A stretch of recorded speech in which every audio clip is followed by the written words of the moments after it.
The fringe anti-Muslim group Britain First is enjoying a burst of publicity after Donald Trump retweeted 3 of its propaganda videos. This has had the rare effect of uniting almost the entire British establishment in horror. A firm slapdown from the office of the Prime Minister followed condemnation by Jeremy Corbyn. The Archbishop of Canterbury joined in. Even Melanie Phillips, author of a book called Londonistan, which laments the transformation of the urban landscape by headscarves and niqabs, told BBC Radio that she was absolutely appalled. Earlier in the same program, the author Ann Coulter had defended Trump. She argued it didn't matter if the videos were inaccurately labeled, and that the native countries are blowing up at the just constant importation of people who do not share our Western values. That's the point at issue. There has been some lively discussion about whether the BBC was right to give Coulter airtime.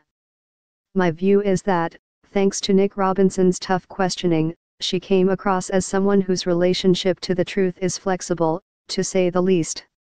The theatrics honed over years of US TV appearances sounded close to unhinged at 8:30 am over a British cup of tea. Any reasonable listener could tell she lacked credibility. There have certainly been times when the BBC and others have amplified the divisive views of figures who represent only a tiny minority, in the name of presenting both sides of an argument. That is wrong in the case of discussions about Islam. However, I wonder whether the oxygen of publicity debate slightly misses the point. I have no desire to give Britain First any greater status than the one it has in fact achieved, that of a political organization with about 1,000 adherents, which has failed to win in any election in 6 years of existence.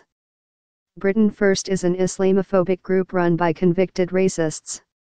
It was founded in 2011 by former members of the far-right British National Party, BNP, and loyalist extremists in Northern Ireland. It organizes mosque invasions where followers, often dressed in paramilitary uniforms, raid multicultural areas in the UK. The group has an influential presence on Facebook and actively uses social media to publicize anti-Islamic material. Its leader, Paul Golding, a former BNP councillor, and his deputy Jada Franson have been arrested several times. Franson was found guilty in November 2016 of religiously aggravated harassment after she hurled abuse at a Muslim woman wearing a hijab. A month later, Golding was jailed for 8 weeks for breaching a court order banning him from entering a mosque.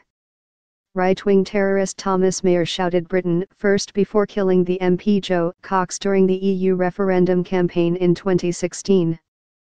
But the fact is that some of its views, that Islam is inherently violent, that Sharia law is a creeping threat, that British Muslims share some kind of culpability for terrorist atrocities committed in the name of their faith, are widely held.